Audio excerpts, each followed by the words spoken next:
사주와 그림 얘기를 전해주는 송정입니다.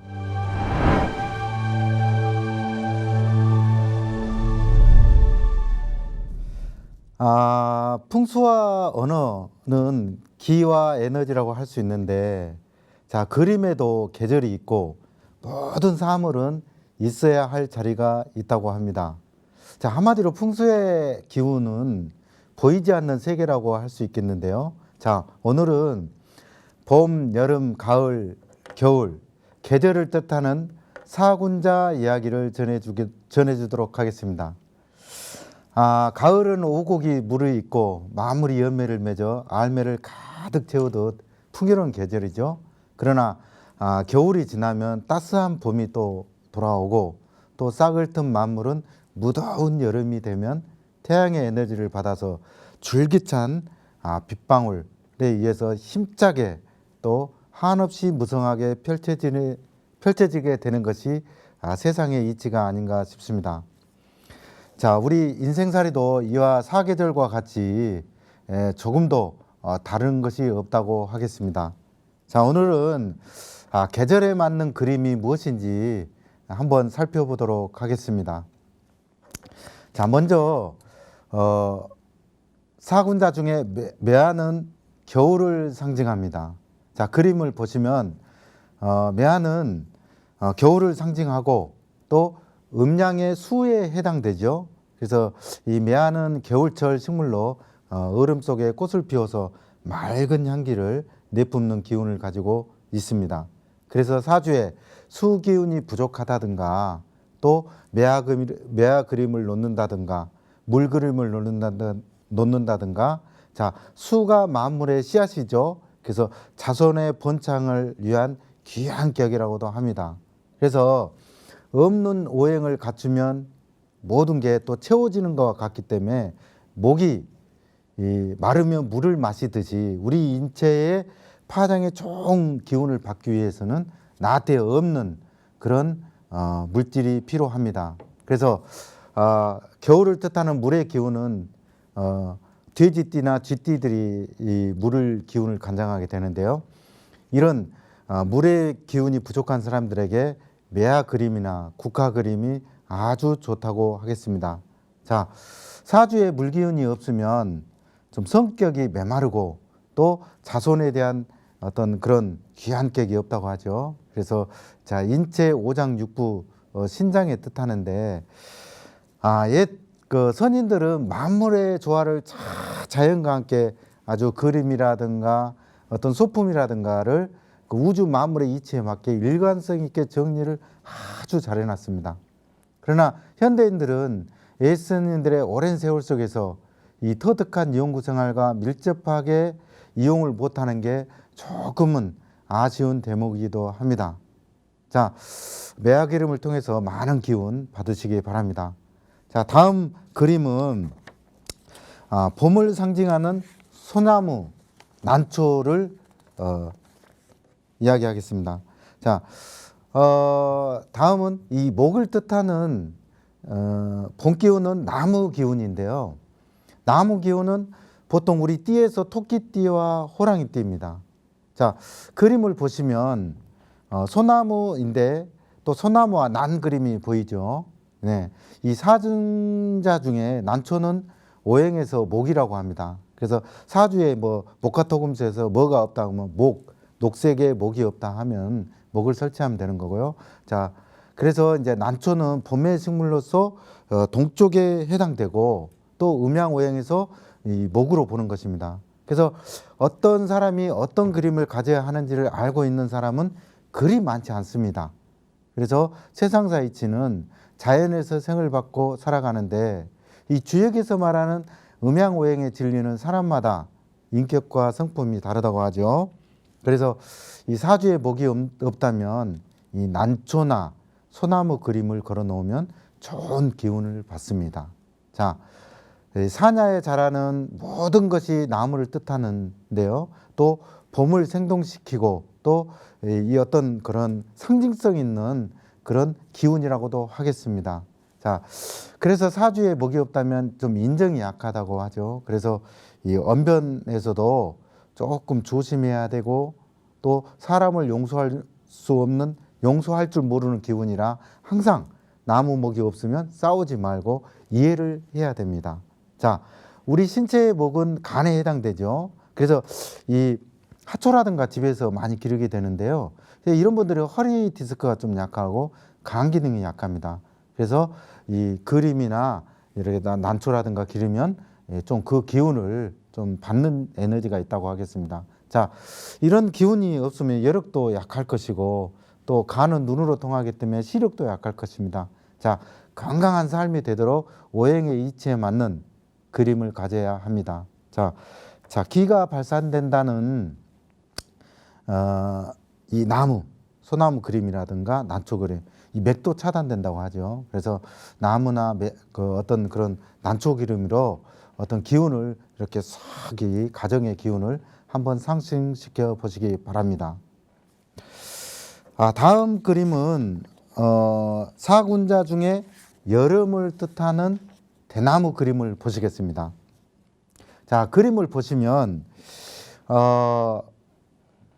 오행에서 불에 해당되는데요. 불에 해당되는 띠는 말띠와 뱀띠입니다. 그래서 대나무는 오행을 따져보면 불의 기운으로 이루어지는 사람들의 어떤 사주파자의 시작이 골고루 다 타고나면 좋은데 또 그 중에서 사주에 화가 부족한 사람이면 어떻게 보면 대나무라든가 이런 기운, 꽃 기운으로 집안에 어떤 그런 기운을 맞추시면 되겠습니다.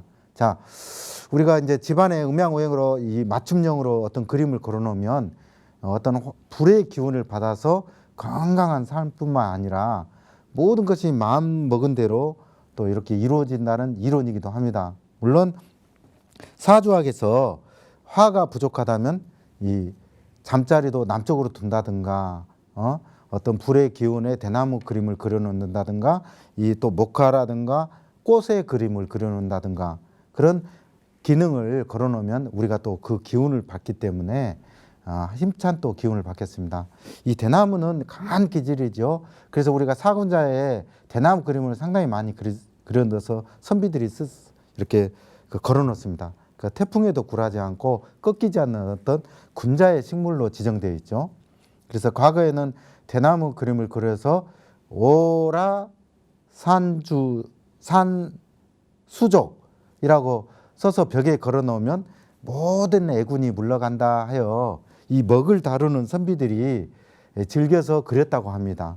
그래서 이 점술이 많이 발달한 까닭은 대나무 도구를 많이 쓰고 또 그것을 수천 년 동안 이용했다고 하죠. 그래서 대나무는 군자다운 기질에 감탄하여 대나무 그림을 한 폭에 칠하는 그런 선비들의 그런 어떤 기질을 또 엿볼 수도 있습니다.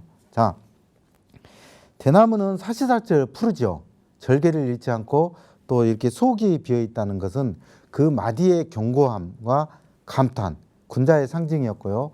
또 우리 조상들도 예로부터 또 아기들이 출산할 때 대나무를 양쪽에 그려서 이렇게 또 줄을 또 이렇게 그거는 또 어떻게 보면 작기 또 사기를 침범하지 못하도록 하는 하나의 방편이었고 이 대나무를 세웠던 저의 어렸을 때 기억이 아주 지금도 생생하기도 합니다. 자, 우리 대나무라든가 꽃 그림을 그려서 집안에 사주에 또 불이 없으신 분은 이렇게 또 걸어놓으면 비보가 되겠습니다. 다음은 가을을 상징하는 국화 그림입니다. 자, 가을은 열매 계절이죠. 그래서 음양오행에서는 좀 금에 해당합니다. 결실이죠. 그래서 가을은 황금기의 계절에 닿게 또 이렇게 큰 결실을 이루는 계절에 있습니다. 자, 국화는 오행에서 금을 뜻하는데요. 이 사군자를 만들 때 옛 선인들은 근본을 두고 음양오행에 맞춰서 이 만들었다는 그 감탄할 만한 그런 대목이기도 합니다. 자, 각기 계절마다 음양이 다르고 각 방향이 다르듯이 각 계절의 식물 중에서도 가장 특징이 있고 음양오행의 기질을 많이 가진 식물들 대표하여 군자를 칭한 게 사군자이기도 합니다. 자, 인풍과 학풍, 학덕을 갖추지 않고는 군자의 호칭을 받기 어려웠는데요. 자, 식물로서 군자로서 존재했는데 상당한 큰 뜻이 내재되어 있습니다. 그리고 이 가을을 뜻하는 금이라는 매우 결실이라는 소중한 그런 역할을 하게 됩니다. 자, 어느 것 하나라도 소중한 게 없지만은 금이라는 것은 보석이고 또 명예와 권위를 나타내는 아주 중요한 그런 뜻을 담고 있습니다. 그래서 우리 인간이 이 갈록을 갖고 싶고 명예를 얻고 싶고 또 이렇게 그렇습니다. 그래서 이 국화 그림이나 또 이 잉어 그림이나 열매의 그림은 이 뭔가 노력의 대가를 받는 어떤 그런 인격체라고도 할 수 있습니다. 특히 이런 그림을 그려놓으면 우리가 또 이 금이 없다는 것은 폐나 대장이 약한 기능인데 그 기운을 또 받을 수가 있고요. 또 사주상 금이 약하신 분들이 호흡기질환이나 폐대장이 이상이 생길 수 있습니다. 그래서 어느 그림이든 오행에 맞지 않는 그림을 걸어놓는다 하면은 또 기운이 소진되기도 합니다. 자, 이것은 죽은 그림이나 다를 바가 없습니다. 그래서 사군자 그림이나 누구나 가져야 하지만 특히 닭띠나 원숭이띠에게는 아주 금상첨화의 그림이고요. 더 중요한 것은 사주를 풀어보고 그 사람의 사주 오행에 제일 부족한 부분에 그림을 가진다면 건강과 행복을 가지고 올 것입니다. 자, 그림에서 봤듯이 뭐 국화나 사과, 자, 잉어 그림, 열매 그림을 가을을 뜻하는 그림을 걸어 놓으면 되겠습니다. 자, 다음은 산수화 그림 토 얘기를 한번 해보겠습니다. 자, 산수화는 산과 나무, 돌, 집, 강이라든가 누각 등 모든 만물을 표현합니다. 자, 그림에서 보시면 뭐 강이 나오고 산이 나오고 사람이 나오고 모든 게 이 자연의 조화로운 풍경이라고도 하겠습니다. 그래서 우리가 토가 부족한 사람들이 지니면 아주 좋은데요. 토를 뜻하는 양띠, 소띠, 개띠, 용띠들이 들이면 더 좋습니다. 자, 토는 재산과 부를 상징하는데요. 이 산수화를 걸어 놓으면 부족한 토 기운을 가져오고 마음의 안정을 가져옵니다. 자, 우리가 체질에 따라 음식에 따라 각자 먹는 게 다르고 또 옷의 색깔도 다르듯이 또 잠자리가 방향이 다르듯이 본인의 어떤 그림이나 기물들이 분명히 자기에 맞는 그림이 행운을 줄 것입니다. 자, 마땅히 그림 한 폭을 그리기 위해서 수십 년 갈고 닦은 선인들을 생각하면 아주 우리가 그 붓으로 한 획을 그어서 마치 살아서 움직이는 그 필력이 스며들 때 그 기운과 생동감을 우리가 받는다고 하겠습니다. 자, 그 선인들을 생각하고 우리 그 그림을 생각한다면 아주 소원중하게 간직해야 되겠습니다. 자, 집에 맞는 그림으로 좋은 기운을 받으시고요. 또 풍수와 사주와 그림, 풍경화, 사군자를 통해서 많은 기운을 받으시기 바랍니다. 자, 앞으로 우리가 그 풍수 시리즈로 제가 부자 되는 풍수 소품을 저렇게 소개하고 그림을 어떻게 그려야 되고 또 대문이라든가 현관이라든가 앞으로 그거를 조목조목 이야기하도록 하겠습니다. 자, 오늘은 간단하게 사군자 얘기를 전해 주었습니다. 자, 건강하시고 또 힘찬 또 올 한 해 되시기 바랍니다. 감사합니다. 송정이었습니다.